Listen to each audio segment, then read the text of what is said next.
వాక్యంలోనికి వద్దాం. యెహోషువ గ్రంథము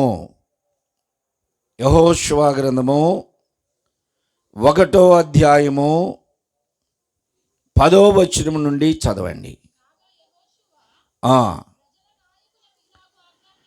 కాగా యెహోషువ ప్రజల నాయకులతో ఇలాగూ ఆజ్ఞాపించెను, మీరు పాలెములోనికి పోయి జనులతో ఈ మాట చెప్పుడి, మీరు స్వాధీనపరుచుకొనుటకు మీ దేవుడైన యెహోవా మీకు ఇచ్చుచున్న దేశమును స్వాధీనపరుచుకొనుటకై 3 దినములలోగా మీరు యోర్దానును దాటవలెను గనుక ఆహారమును సిద్ధపరచుకొనుడి. తలలు వంచండి, కళ్ళు మూసుకొని చిన్న ప్రార్థన. ప్రేమ నమ్మకములు గల మా పరలోకపు తండ్రి, మీ ప్రియకుమారుడు మా రక్షకుడైన యేసుక్రీస్తు పరిశుద్ధ నామములో ఈ రాత్రికాల సమయంలో సహోదరి జయమును బట్టి మా ప్రభు ఆదరణ కూటంలో ఇక్కడ చేరాం. సహోదరిని కూర్చున్నటువంటి కొంత సాక్ష్యం సంఘముతో, సేవకులతో, విశ్వాసులతో ఎలా కలిసి ఉన్నదో, సంఘముతో వారి అనుబంధం ఏమిటో, సంఘంలో నాయన తన పని ఏమిటో సాక్ష్యంగా కొన్ని విషయాలు చెప్పాం. లేని ఏమీ మేము వారిని పొగడలేదు, ఉన్న విషయాలు చెప్పగలిగాం. ఆ రీతిగా మా ప్రభువా కుటుంబాన్ని ఆదరించండి, దావీదు గారిని ఆదరించండి, కుమారులు కోడన్ల బిడ్డలందరినీ ధైర్యపరచి ఓదార్చండి. వాక్యము ద్వారా ఇది మాకు కూడా ఆదరణ, మేము ఎలా ఉండాలో మీరు నేర్పించి మీ కృపలో బలపరచమని మా ప్రభువును మా రక్షకుడైన యేసుక్రీస్తు పరిశుద్ధ నామములో అడిగి వేడుకొంచున్నాను తండ్రి, ఆమేన్. ప్రభునందు ప్రియమైన సహోదరి సహోదరులారా, ఒక విషయం మర్చిపోయి చెప్తున్నా. ఇందాక అజయ్ పాస్టర్ గారు అన్నారు జయమ్మ చాలా ధైర్యవంతురాలు అన్నాడు.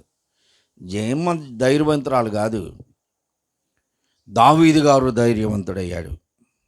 నిన్నటి దినాన ఎంత ధైర్యంగా ఉన్నాడంటే, ఒంటరిగా పోయి ఏడ్చుకుంటున్నాడు, ఆ చర్చిలో కూర్చుంటున్నాడు, నలుగురిలోకి వచ్చినప్పుడు చాలా ధైర్యంగా ఉన్నాడు.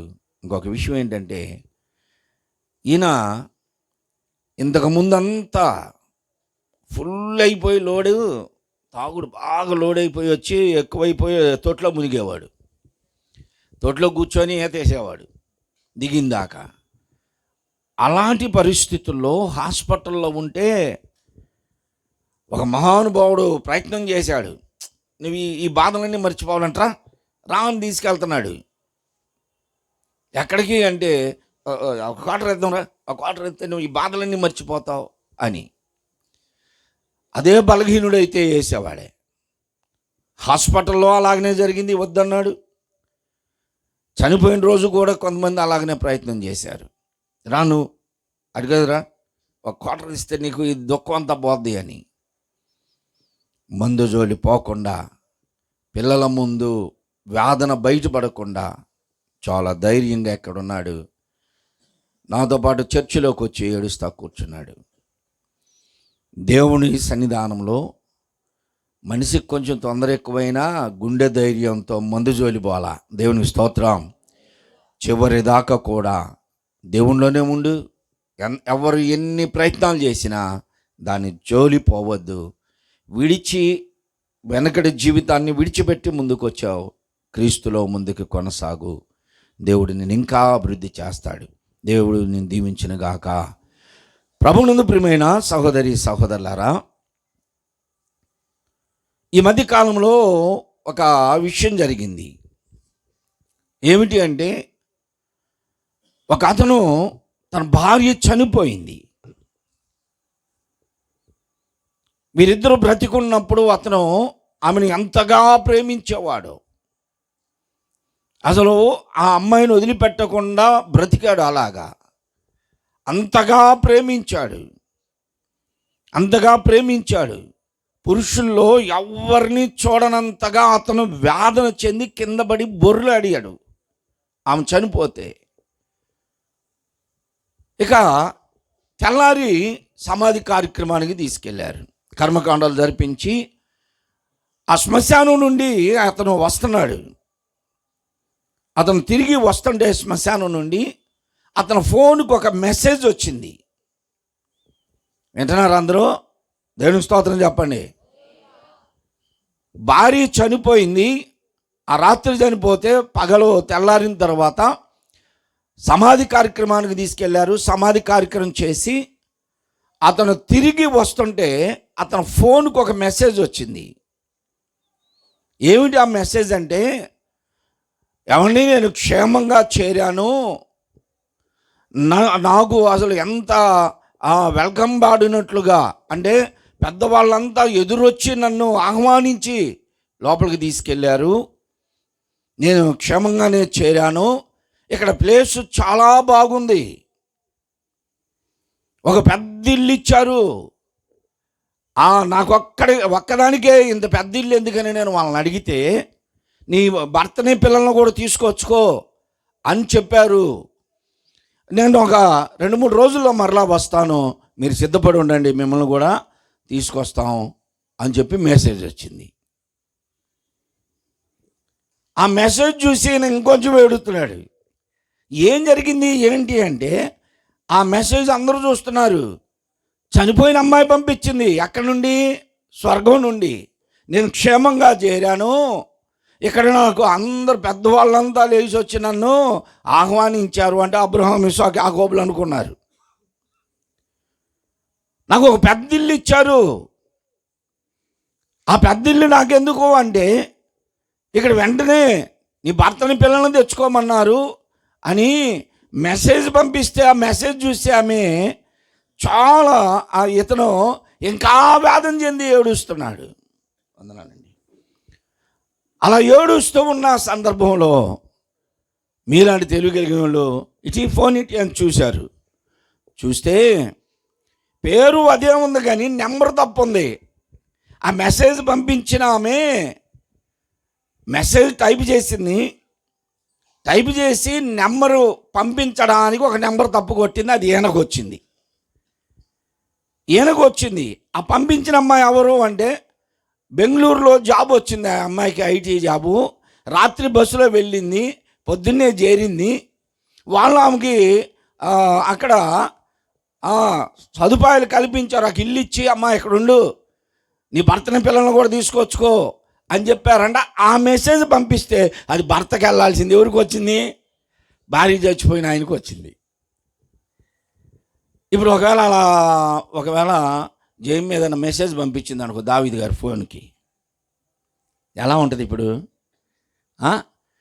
ఇలా ఎవరన్నా పోవడానికి సిద్ధపడ్డారా?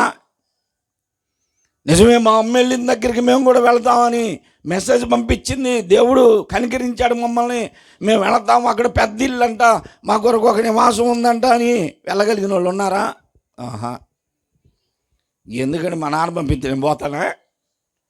నాకు మెసేజ్ వస్తే పోతానా? మనకు చెబితే పోమని సడన్గా పిలుచుకుంటాడు. బైబిల్ గ్రంథంలో ఇప్పుడు మనం చదువుకున్నటువంటి సందర్భం, దైవజనుడైనటువంటి మోషే గారు ఐగుప్తు నుండి ఇశ్రాయేలు ప్రజలని అరణ్య మార్గములో ఎర్ర సముద్రము దాటించి నడిపిస్తూ తీసుకొచ్చాడు. యోర్దాను దగ్గరికి వచ్చారు. ఇప్పుడు మోషే గారు నెబో పర్వతం మీద చనిపోయాడు. ఆ బాధ్యత అంతా దేవుడు మోషే గారి ద్వారా యెహోషువకు అప్పగించాడు. దేవుడు ఇప్పుడు యెహోషువ గారితో చెప్పినటువంటి మాటలు ప్రజలకు చెప్పి వెళ్ళి అన్నాడు. ఇప్పుడు యెహోషువ గారు ఆ పాలెంలోనికి వచ్చి పెద్దలను పిలిచాడు.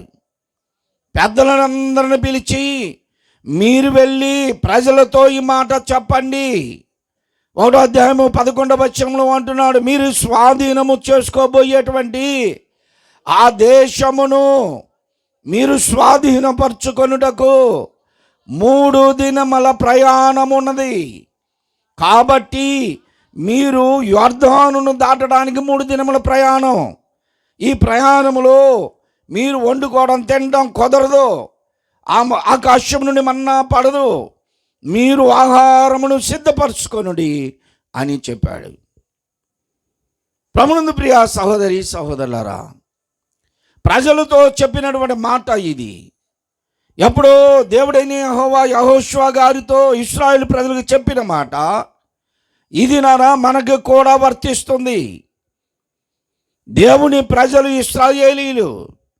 ఈరోజు మనము కూడా క్రీస్తు రక్తము చేత కడగబడిన దేవుని పిల్లలమే.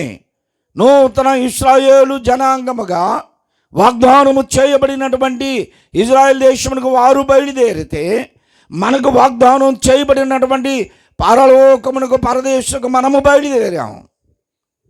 మధ్యలో వారికి అడ్డుబండగా యోర్దాను నది వచ్చినట్లుగా మనము ఇప్పుడు పరదేశంలోనికి వెళ్ళాలి అంటే మధ్యలో లోకం అడ్డుగా ఉంది.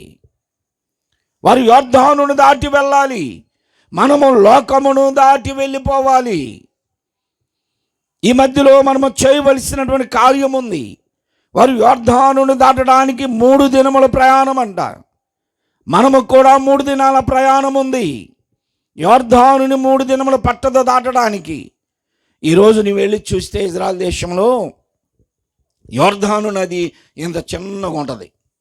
ఇంకా కొంచెం ముందుకు వెళితే ఇంకా కుచించుకుపోయింది. ఎక్కడ నదులు కాలువలో ప్రజలు ఉంచట్ల ఆక్రమించేస్తున్నారు. ఒకప్పుడు కృష్ణానది వలె ఉండేది. ఆ కృష్ణానది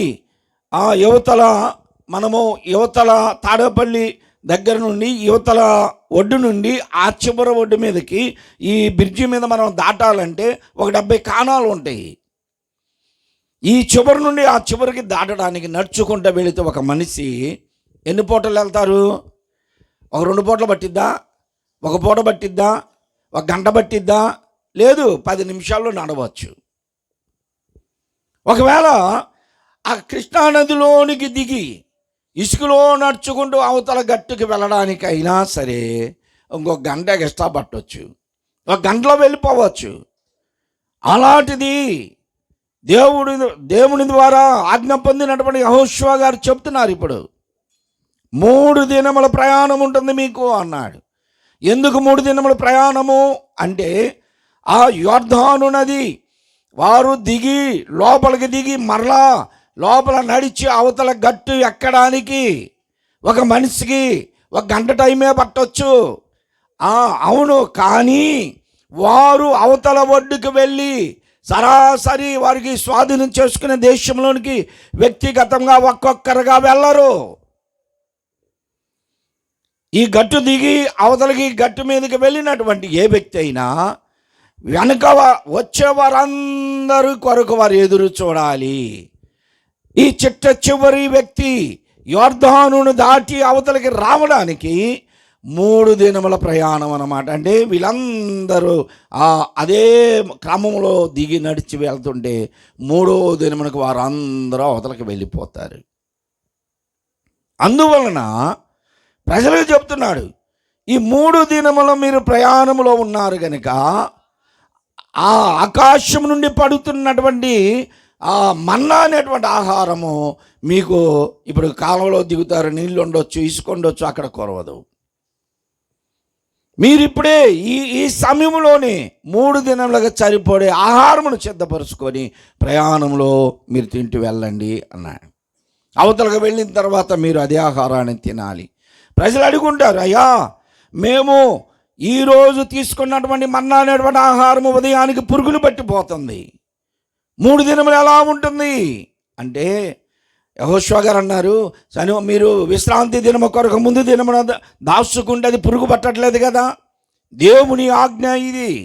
దేవుడు ఆజ్ఞ ఇచ్చాడు కనుక ఆజ్ఞ పాటించకపోతే అది పురుగు పట్టింది. ఏ రోజుకు ఆ రోజు మన్నా అనేటువంటి ఆహారమును తీసుకోండి అని దేవుడు చెబితే కొంతమంది తిండిపోతులు ఉంటారు. ఎక్కువ కావాలి, పిల్లలు ఎక్కువ ఉన్నారు, మరి కుటుంబ సభ్యులు ఎక్కువ ఉన్నారని ఎక్కువ తీసుకొని పొద్దున్న కోసం అని పెట్టితే అది పురుగులు పట్టిపోయింది. దేవుడు చెప్పినటువంటి ఆజ్ఞ ప్రకారము విశ్రాంతి దినముకు ముందు దినమున వారు కూర్చుకున్నది పురుగు పట్ల. అలాగనే ఇప్పుడు కూడా 3 దినముల ప్రయాణమునకు కావలసిన ఆహారమును మీరు సిద్ధపరచుకోండి. అలాగనే వారు 3 దినములకు కావాల్సిన ఆహారాన్ని సిద్ధపరచుకొని ఆ మార్గంలో వారు ప్రయాణం చేస్తూ వచ్చారు. మొదటి దినమనే కొంతమంది అవతలకు దాటి వెళ్ళిపోయారు. మొదటి దినమే ఇంకా అవతల ఒడ్డున ఉన్నారు కొంతమంది. రెండవ దినమున కొంతమంది ఆ వాగుడు దాడుతూ ఉన్నారు, నది యొర్దాను నదిని దాడుతూ ఉన్నారు. మూడవ దినమున కొంతమంది దాడుతూ ఉన్నారు. యువతలకు ఒడ్డుకు వచ్చినటువంటి వారు మన్నాటువంటి ఆహారమును భుజిస్తూ వెనకొచ్చేటువంటి వారి కొరకు ఎదురు చూస్తున్నారు.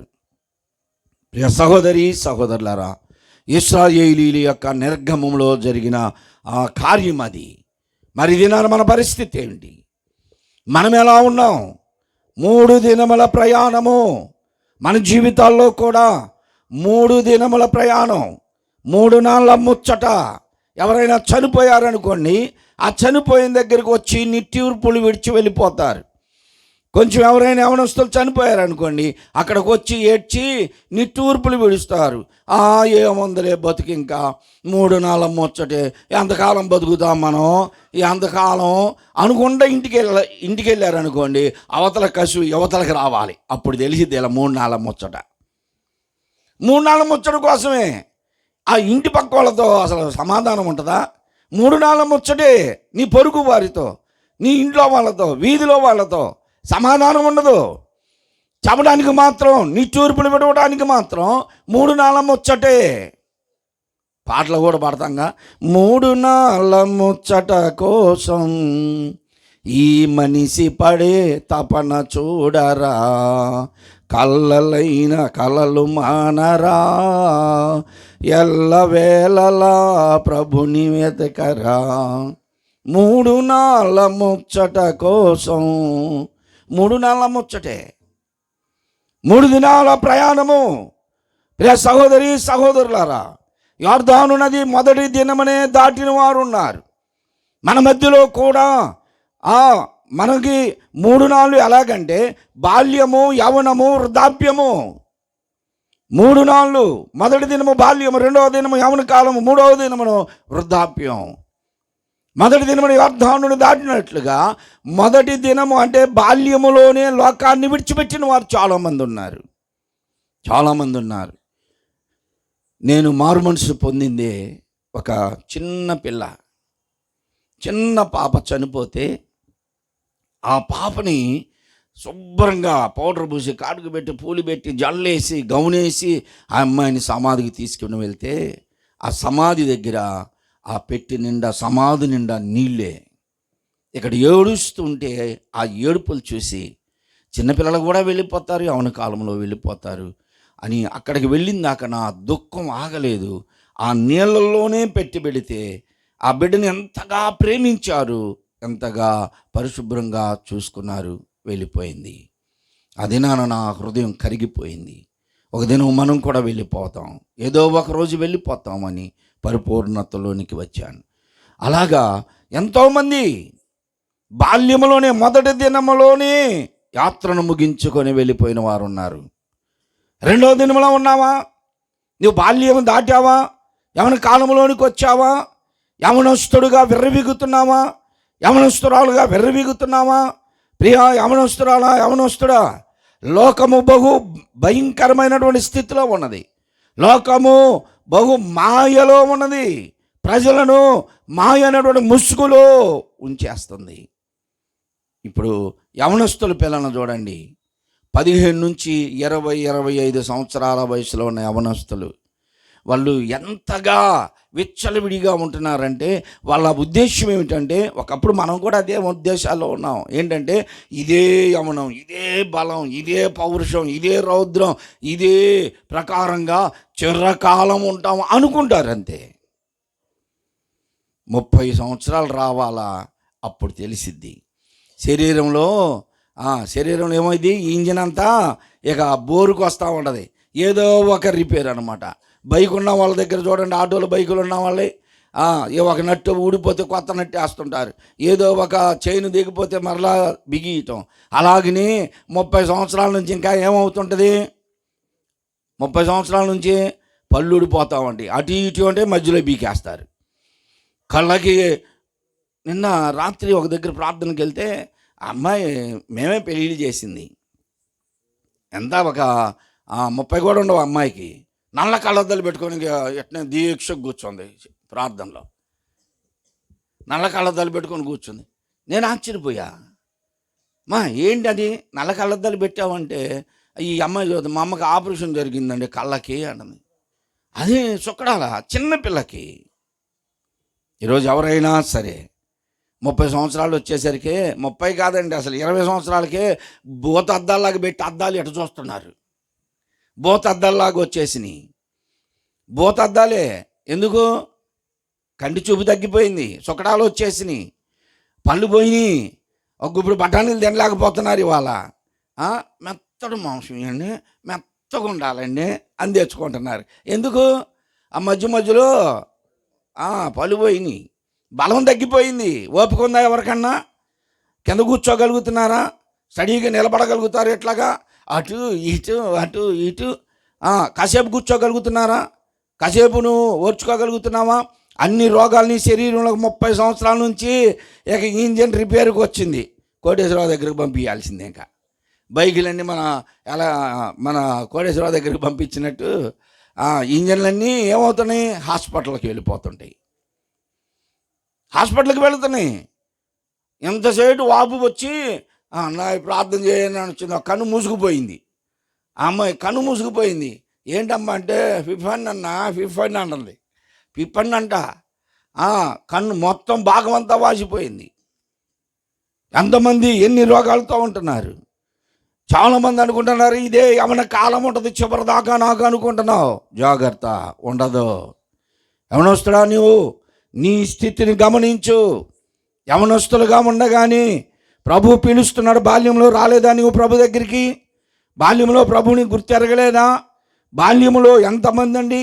సమూయేలు, దావీదు, సొలొమోను, ఇలాగా దానియేలు, షడ్రక్, మేషక్, అబేద్నెగోలు బాల్యము నుండే ప్రభువులో ఉన్నవారు ఎంతమంది ఉన్నారు? బాల్యంలో నువ్వు దేవుని దగ్గరికి రాలేదు, నీ బాల్యం దాటిపోయిందా? యవన కాలంలోనికి వచ్చావా? ఇప్పుడైనా ప్రభు దగ్గరికి వస్తావా? లేదండి, యవనస్తులుగా ఎన్ని పనులు చేయాలండి. జాగ్రత్త. బైబిల్ హెచ్చరిస్తుంది. నీ బాల్య దినములు ఏంది? నీ సృష్టికర్తను స్మరణకు తెచ్చుకో. బాల్యములోనే దేవుని సన్నిధానానికి రాలేదా? యవన కాలంలోనైనా దేవుని దగ్గరికి రా. యవనుడా, నీ యవనమును బట్టి నీవు ఏమంటున్నాడు ప్రసంగి గ్రంథంలో?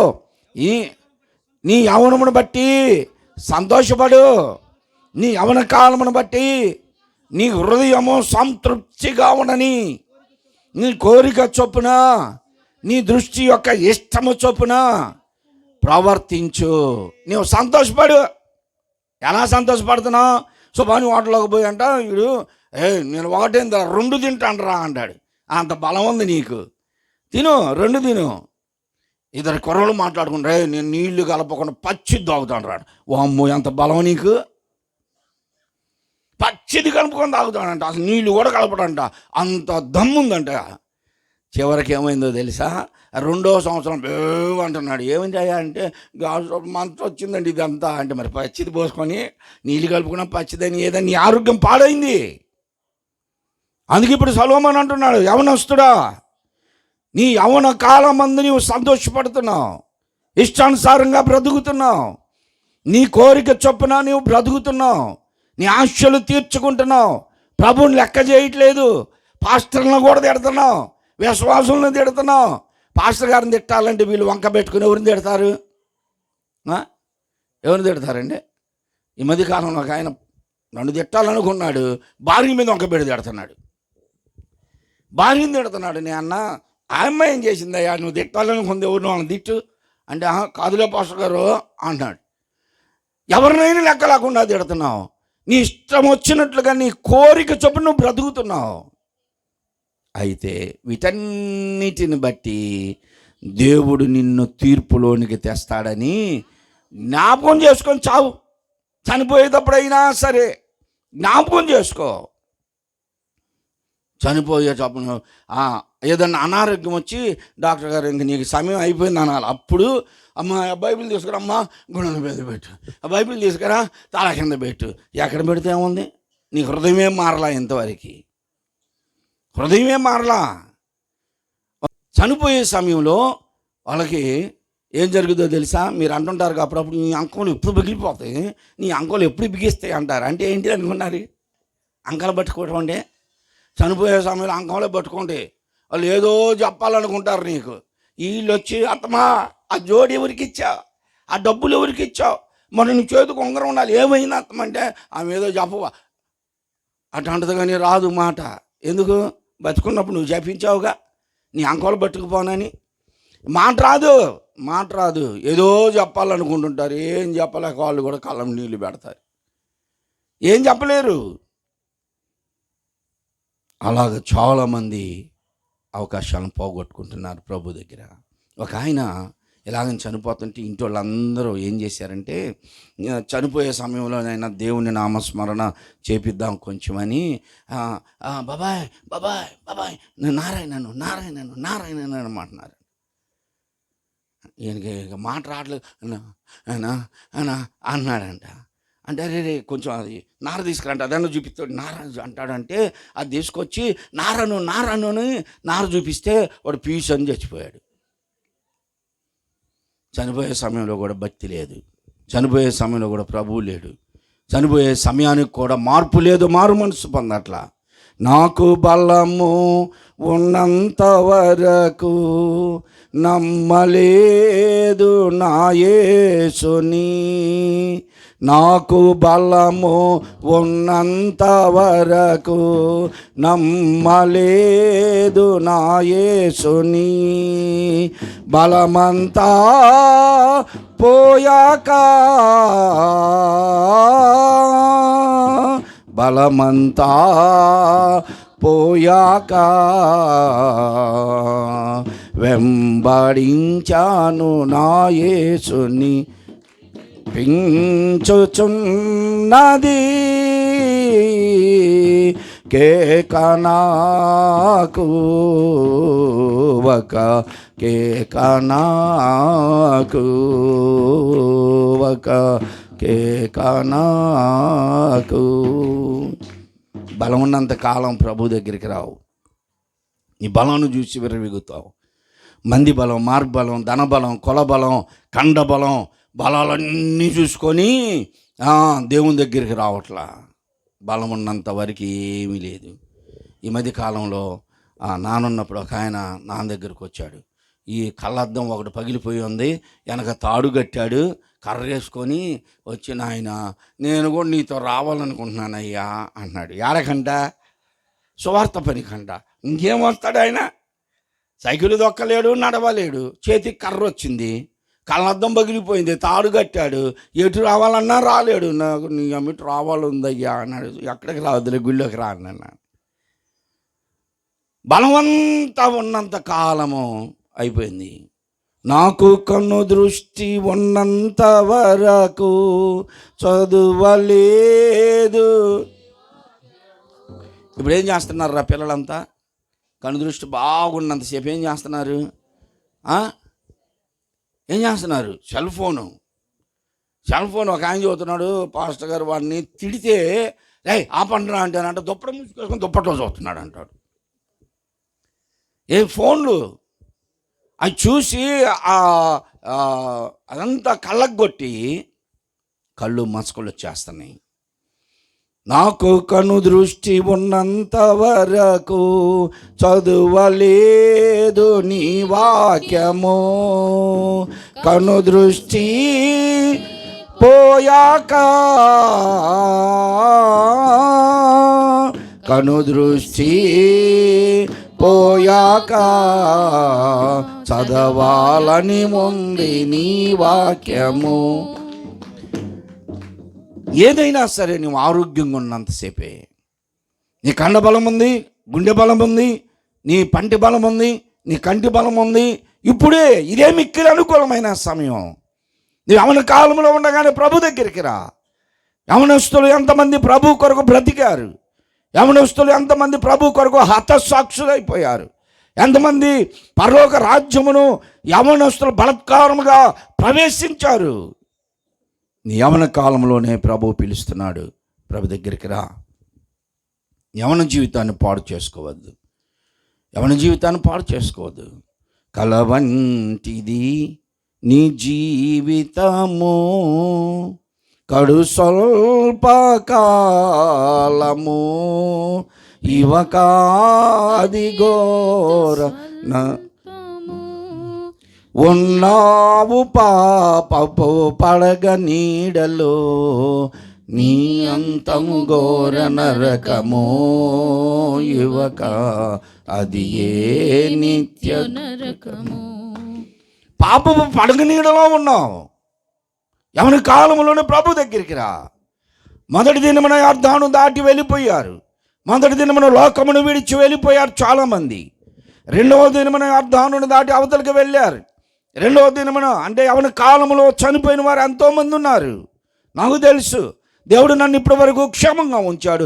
నాకంటే చిన్నపిల్లలు ఈ లోకాన్ని విడిచి వెళ్ళిపోయారు. నేను వివాహం చేసినటువంటి వారు, నాతో వివాహం చేపించుకున్న వారే లోకాన్ని విడిచి వెళ్ళిపోయారు. అవనస్తులు. దేవుడు నన్ను క్షేమంగా ఉంచాడు.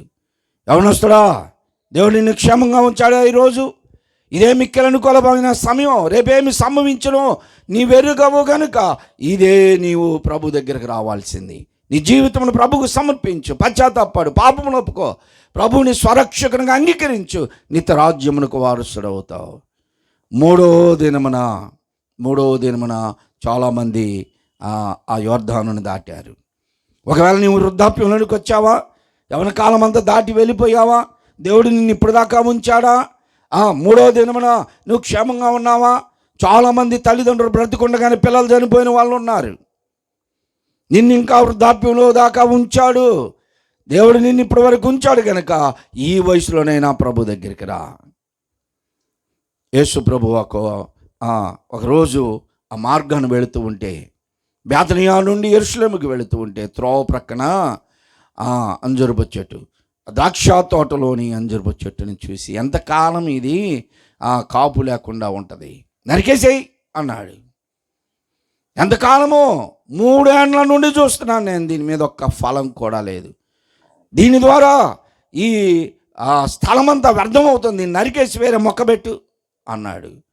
అయితే తోటమాలి బ్రతిమిలాడయ్యా, 3 సంవత్సరాలు చూసావుగా, ఈ ఒక్క సంవత్సరం కూడా ఉండని, ఈ సంవత్సరము కూడా ఉండని, నేను మందు వేస్తా, ఎరువు వేస్తా, ఎండిపోయిన ఆకులను తీస్తా, ఫలించేటట్లుగా నీరు పోస్తా, ఈ సంవత్సరం కూడా ఫలించకపోతే అప్పుడు కొట్టేయి.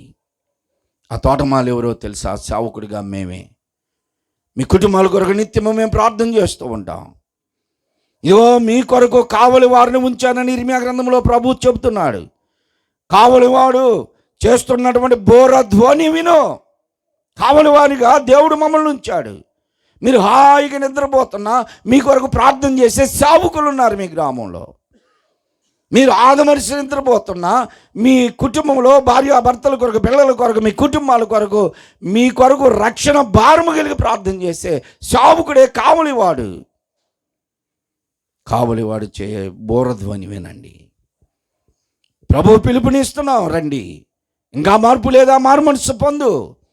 ఈ సంవత్సరం ఆఖరి వరకు కూడా, ఇప్పటి వరకు కూడా దేవుడిని క్షేమంగా ఉంచాడు. రేపేమి సంభవించినో మీరు ఎరుగరు అంటున్నాడు. మీ జీవం ఏ పాటిది. ఇంతలో కనపడి అంతలో మాయమైపోయే ఆవిరి వంటి వారం కనుక మన జీవితాన్ని సరి చేసుకుందాం. ఒక ఆయన కలగన్నాడంట. ఏదో ఫంక్షన్కి వెళ్ళి వస్తున్నాడు, మనం వాళ్ళ పేర్లు చెప్పకూడదులే, ఫంక్షన్కి వెళ్ళి వస్తున్నాడు. ఆ ఫంక్షన్కి వెళ్ళి ఆడ పెళ్లి చేసి వస్తుంటే వాళ్ళు ఒక తేల పిండి ఇచ్చారంట, ఒక సట్టి ఇచ్చారంట. అప్పట్లో కుండలే కదా, ఒక చిన్న కుండలో పోసి పిండి ఇచ్చారు. పిండి అది తేల పిండి అంటారు, గోధుమ పిండి ఏదో, అది ఇస్తే పెట్టుకొని వస్తా ఆ మార్గంలో ఒక పెద్ద మర్రి చెట్టు, అక్కడ ఒక బావి ఉంటే ఆ బావి నీళ్ళు తాగాడు. చల్లగా ఉంది. తినొస్తుంటే నిద్ర వచ్చేదా రాదా? ఫంక్షన్లకు వెళ్ళి వస్తాం మనం, తింటాంగా. ఈయనకేమేం చేశాడంటే ఆ చల్లటి మర్రి చెట్టు నీడ, బావి నీళ్ళు తాగాడు. ఆ రోజుల్లో కాలినడకలే, నేను చెప్పేది ఇప్పుడు కాదు, ఒక 50 సంవత్సరాల క్రితం. ఆ బావి గోడ మీద పడుకున్నాడు.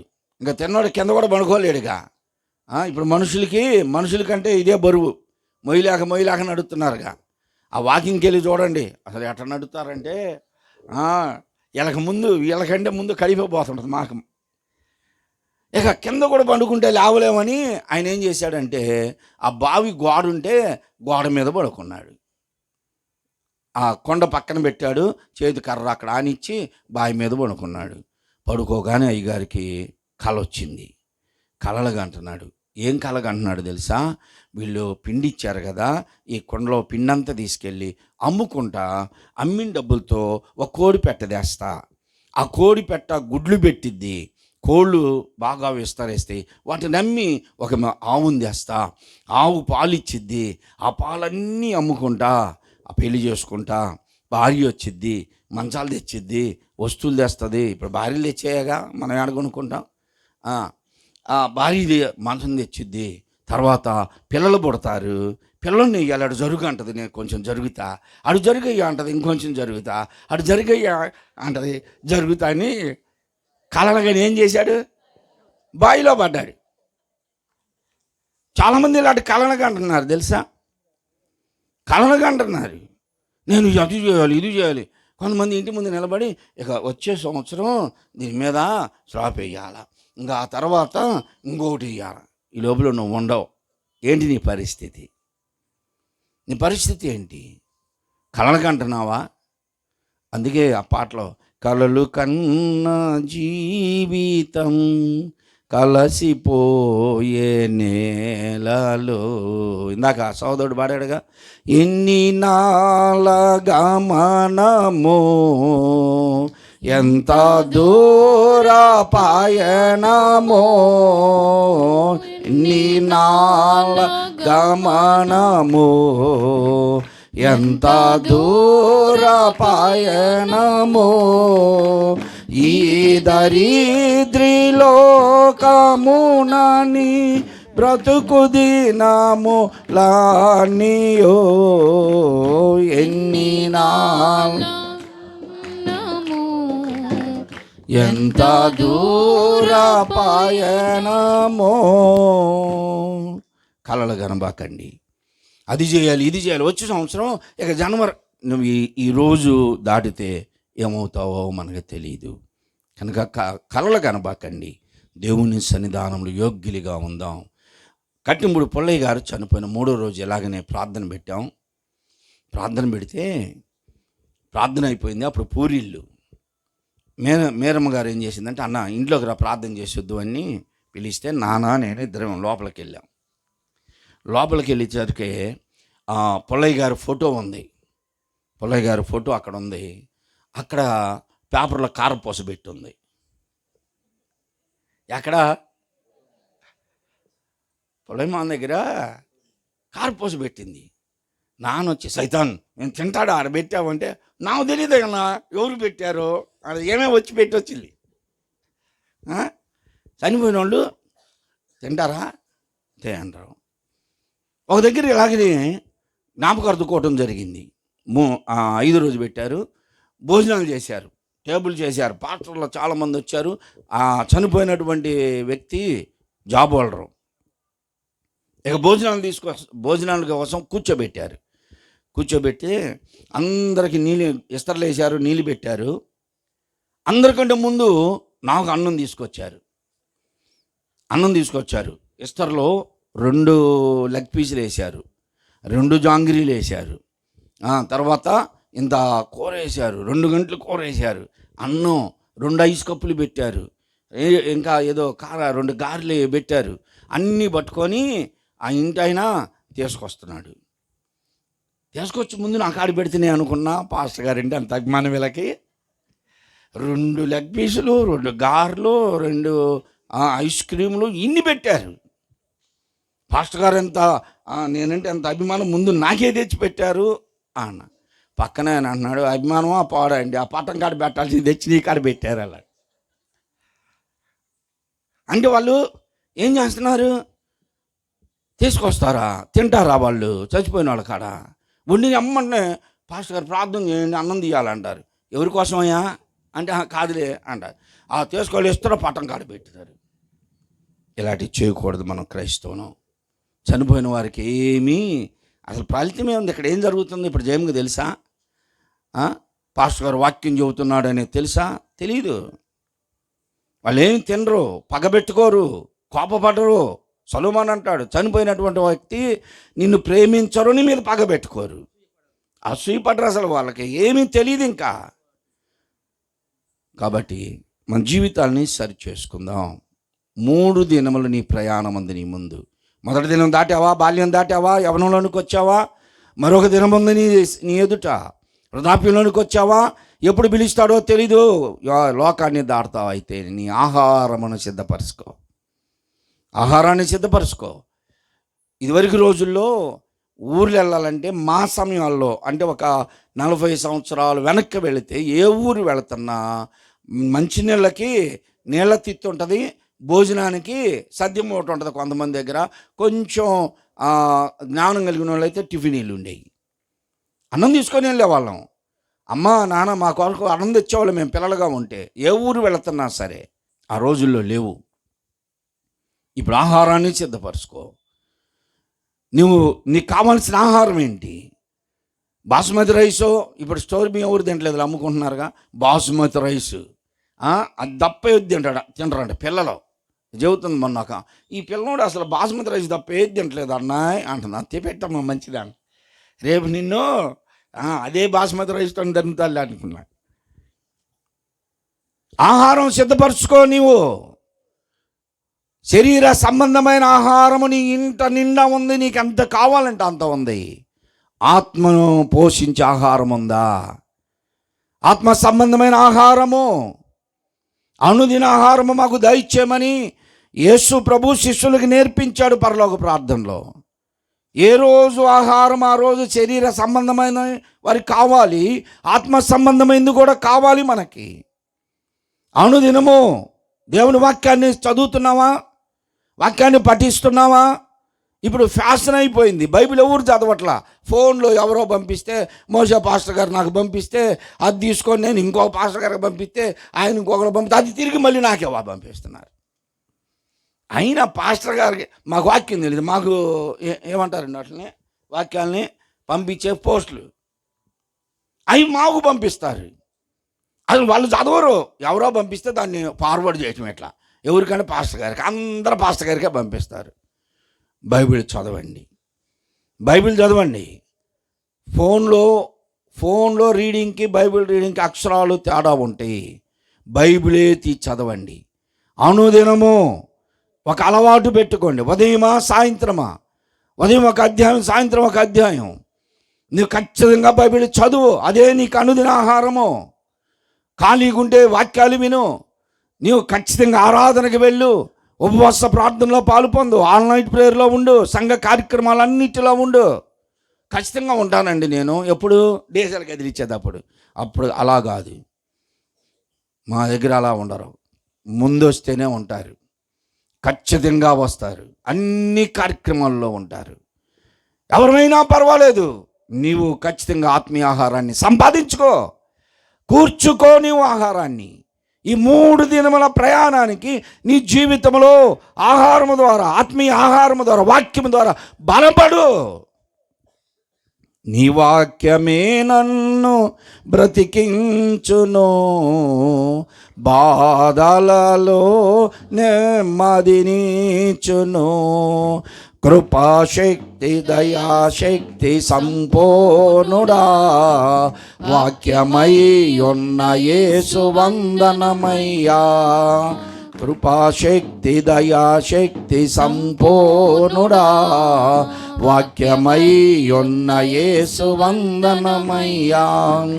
నీ వాక్యమే నన్ను బ్రతికించును, బాధలలో నెమ్మదినిచ్చును. వాక్యము మమ్మల్ని ఎన్నో బాధల్లో మమ్మల్ని ఆదరించింది, ఎన్నో శ్రమల్లో మమ్మల్ని ఆదరించింది, ఎన్నో అనారోగ్యాలలో మమ్మకు ధైర్యాన్ని ఇచ్చింది. కనుక మేము అనుభవంతో చెప్తున్నాం, దేవుని వాక్యమును నీవు అనుదినము చదువు, సంఘములోనికి వెళ్ళు, సంఘములో విను. వాక్యము నిన్ను బ్రతికిస్తుంది, ఆదరిస్తుంది, ధైర్యాన్ని ఇస్తుంది. నీవు దేవుని దగ్గరికి వెళ్ళేదాకా నీకు తోడుండేది వాక్యమే. దేవునికి స్తోత్రం. కాబట్టి ఆహారాన్ని సిద్ధపరచుకోండి. నీవు స్వాధీనము చేసుకోబోయే ఆ దేశంలోనికి నువ్వు ప్రవేశిస్తావు. నువ్వు ప్రవేశించాలంటే నీ ఆహారము 3 దినాలు నువ్వు సిద్ధపరచుకొని నీవు ఆ దేశంలోనికి వెళ్ళు. ఏ దేశం నీది? ఏ దేశం? పరలోకము నా దేశము. ఏ దేశం? పరలోకము, ప్రభు ఉండే దేశం అది. పరలోకము నా దేశము, పారాదేశి నేనిలా, మాయలోకమేగా నేను యాత్రికుడను. అద్దరికి ఎప్పుడు నేను వెళ్ళేదా, ఆగపాడుచున్నది గమ్యస్థానము, అచ్చటనే చూసేదాను పరిశుద్ధులెల్లారిని. పరలోకము నా దేశము, పరదేశి నేనిలా, మాయలోకమేగా నేను యాత్రికుడను. మనం ఈ లోకంలో కన్ను మూయగానే ఎక్కడుండాలండి? ఇక్కడ కన్ను మూయగానే కోడేశ్వరేశ్వర దేవుని గొంతలో కాదా? ఇక్కడ కళ్ళు మూయగానే మన ఆత్మను తీసుకొని వెళ్ళటానికి దూతలు వస్తారు. మనం ఇక్కడ కళ్ళు మూస్తే మనం అక్కడ పరదేశులో అబ్రహాము ఇత్యాది భక్తులందరూ వారందరిని చూస్తాం. అబ్బా ఎంత సంతోషం అండి. అచ్చటికి అద్దరికి ఎప్పుడు నేను వెళ్ళేదా అంటే సంసిద్ధంగా ఉన్నవారు. ప్రభు ఇప్పుడు పిలిస్తే కనురెప్పపాటులో బోర మోగగానే నేను మార్పు చెంది వెళ్ళిపోతాను, ప్రభు పిలుపునందుకొని వెంటనే వెళ్ళిపోతానని ఎప్పుడు కూడా సంసిద్ధంగా ఉంటారు. అలా లేని వాళ్ళకి ఏదన్నా మరణం గురించి చెప్పండి, ఏమంటారు? ఊరుకోండి, సొంతకాడ సావు గురించి ఏం మాటలు అంటారు. ఆత్మీయంగా బలపడిన వారు ఎప్పుడు ప్రభు పిలిస్తే అప్పుడు వెళ్ళడానికి సంసిద్ధంగా ఉంటారు. అద్దరికి ఎప్పుడు నేను వెళ్ళేదను, ఆ దరికి, పరలోకం అనే దరికి ఎప్పుడు వెళతా. ఎందుకు అంటే అచ్చట నేను దేవదూతల్ని, పరిశుద్ధుల్ని, ఇత్యాది భక్తులందరినీ నేను అక్కడ చూస్తాను. సంతోషం. ఈ దేహమును విడిచి, లోకమును విడిచి ప్రభుతో ఉండడానికి ఆశపడుతున్నానంటాడు పౌలు భక్తుడు. మనం కూడా ఈ లోకం మనకి శాశ్వతం కాదు, మనం ఎక్కువ కాలం ఉండం. ఈ లోకమును విడవక ముందే ఈ 3 దినాల ప్రయాణాలలో ఆహారమును ఆత్మికంగా ప్రార్థన అనుభవాలు కలిగి, వాక్యానుభవం కలిగి, సంఘ సంబంధమైనటువంటి సహవాసంలో నమ్మకంగా ఉంటూ ప్రభు కొరకు బ్రతుకుదాం. అలాగనే సహోదరి బ్రతికింది. అదిగో ఆ ఫోటో కూడా మైకు పట్టుకున్నది ఉంది, పాటలు పాడతా. సోనరాజు గారి స్టేజ్ మీద పాట పాడతా, మైకు పట్టుకొని పాట పాడుతూ ఉంది ఫోటో. ఎక్కడికి వచ్చినా సరే పాట. దావీదు గారికి పాట, దావీదు గారు రండి అంటే వద్దులే మీ అమ్మాయికి పాట అంటాడు. పాటలు పాడాలి, ప్రార్థన చేయాలి, సంఘములోనే నమ్మకంగా ఉండాలి, దేవునికి నమ్మకస్తులుగా ఉండాలి. ప్రభువు వస్తే మనము కనురెప్పపాటులో వెళ్ళాలి, లేదా మనం చనిపోయినాకైనా మార్పు చెంది ప్రభువుని ఎదుర్కోవాలి. దాని కొరకు సిద్ధపడండి, వాక్య అనుభవంతో బ్రతకండి. దేవుడి మాటలు దీవించునుగాక. ఆమేన్. అందరూ తలల వంచి కళ్ళు మూసుకొని పాస్టర్ మోషే గారు ప్రార్థన చేస్తారు. అందరూ తలల వంచి కళ్ళు మూసుకొని, మరలా మనకి ఇక్కడ కార్యక్రమం ఉంటుంది. 11వ రోజు 9వ రోజు, ఆ రోజు పాస్టర్ గారు వాళ్ళకి మనం సమయం ఇద్దాం. అందరూ కన్నులు మూసుకొని ఒకసారి మన అంతరంగ నేత్రాలు తెరుచుకొని దేవునితో చెప్పబడిన వాక్యం కొరకు ప్రార్థన చేద్దాం. అలాగే కుటుంబ సభ్యులందరి కొరకు, ఆదరణ కొరకు ప్రార్థన చేద్దాం. హల్లెలూయా, హల్లెలూయా, హల్లెలూయా, హల్లెలూయా. సర్వాధికారి, సర్వసృష్టికర్తవు, సమస్తము నాయన నీ నోటి మాట చేత సృజించావు ప్రభువా. కానీ మనిషిని మాత్రం నువ్వు కష్టపడి నేలమంటితో నిర్మించి అయా మొట్టమొదటి ఆదామును నిర్మించావు. అలాగే ప్రతి మనిషిని కూడా నీవే అయా నీ బిడ్డలమైన మమ్మల్ని అందరిని సృజించుకున్నావు. నీ కొరకే మమ్మల్ని చేసుకున్నావు ప్రభువా. అయా మా కొరకు పడిపోయిన చెడిపోయినటువంటి మానవ జాతిని మళ్ళీ రక్షించడానికి, మా కొరకు ప్రాణం పెట్టడానికి పరలోకము నుండి రిక్తునిగా దిగివచ్చి సిలువలో బలి అయి మా కొరకు రక్తము కార్చి, ఆ రక్తము ద్వారానే ప్రతి ఒక్కరిని జన్మ కర్మ పాపములన్నిటి తొలగించడానికి దిగివచ్చావు ప్రభా. ఆ సంకల్పంలో మరి నీ కుమార్తె విజయమ్మ గారు ప్రభా తనను రక్షించుకున్నావు, అందును బట్టి మేము సంతోషిస్తున్నాం. ఆమె ఇప్పుడు లేదు, కానీ లేనందుకు బాధపడుతున్నాం ప్రభా. అయా అదిగో తండ్రి నాయన, అయా తండ్రి నాయన, కన్న తండ్రి మీరే దిగివచ్చి ఇంత చక్కగా ప్రభా మరి ఈ కూడికను జరిగించారని కొందరు చెల్లిస్తున్నాం. నియమింపబడిన దినములలో ఒకటైనా అయా నా జరగకముందే అన్నీ ప్రభా ప్రతి వ్యక్తి యొక్క దినాలను లెక్కించి ఉన్నావు ప్రభా. మరి నిజం కుమార్తె యొక్క ఆయుష్ ప్రభా నీవు ఇంతవరకు ఉంచావు, నువ్వు పిలుచుకున్నావు, అందును బట్టి నీ స్తోత్రాలు చెల్లిస్తున్నావు. ఎవరు కాదనలేం. మరి కుటుంబం ఎంతో గాయపడింది, తన భర్త తన బిడ్డలు ఎంతో గాయపడ్డారు. మీరే ఓదార్చండి, ఆదరించండి. యేసయ్యా చెప్పబడిన వాక్యాన్ని వారు కూడా మేమందరం కూడా విని ఉన్నాం ప్రభా. మా జీవితాలలో నీ కార్యము జరిగించండి. అవును తండ్రి, 3 నాళ్ళ ముచ్చట. అవును తండ్రి నాయన, ఇదిగో ప్రభా ప్రతి ఒక్కరితో మీరు మాట్లాడారు, నీ కొందనాలు. విన్నటువంటి ప్రతి ఒక్కరిని మీరే నీ వాక్యము ఫలింపచేయండి ప్రభా. రక్షణ లేని వారికి రక్షణ దయచేయండి. రక్షణ పొంది కూడా ఎవరైతే నిర్లక్ష్యంగా బ్రతుకుతున్నారో వారిని కూడా మీ సన్నిధికి నడిపించండి. బాగు చేసే దేవుడు, మళ్ళీ నిలబెట్టే దేవుడు, నీ సన్నిధికి ఆకర్షించడానికే, బాగు చేయడానికే మళ్ళీ మళ్ళీ మాట్లాడుతూనే ఉన్నావు ప్రభా. అలాగే ప్రభా నాయన, మరి మిగిలిన ఇంకెంతమంది అయితే రక్షణ పొందలేదు వారు కూడా రక్షణ పొందాలి. సహాయం చేయమని ప్రార్థిస్తున్నాం. కుటుంబాన్ని మీరే ఆశీర్వదించండి ప్రభా. మరి విజయమ్మ గారు లేని లోటును అయ్యా మీరుండి తీర్చండి ప్రభా. అయ్యా ఆమెను మేము జ్ఞాపకం చేసుకుంటూ నిత్యము నీతిమంతులు జ్ఞాపకం చేసుకున్నట్టు మాకు ఆశీర్వాదం అని చెప్పావు.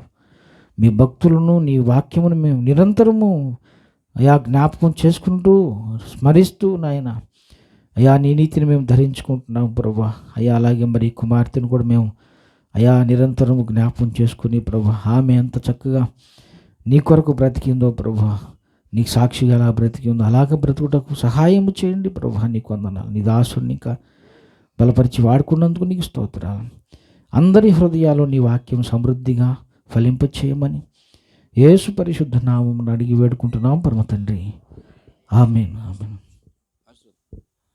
మన తండ్రి అయిన దేవుని శాశ్వత ప్రేమయు సర్వలోక జగద్రక్షకుడైన యేసయ్య నిత్య కృపయు పరిశుద్ధాత్మ దేవుని అన్యోన్య సహవాసము సన్నిధి కూడి వచ్చిన మనకును భూలోకమందున్న సకల భక్తులకు అలాగే ఈ కూటాన్ని జరిపిస్తున్న కుటుంబానికి సదాకాలం పరిశుద్ధాత్మ దేవుడే తోడై సదాకాలం నడిపించి ఆశీర్వదించునుగాక. ఆమేన్. ఆమేన్. యేసు రక్తమునకే జయం. ప్రభు యేసు రక్తమునకే జయం. ప్రభు యేసు నామమునకు సంపూర్ణ జయము కలుగునుగాక. అపవాదికి వాని క్రియలన్నిటికీ అనంత నాశనము కలుగునుగాక. ఆమేన్. ఆమేన్. థ్యాంక్ యూ పాస్టర్ గారు. పాటలు పాడండి.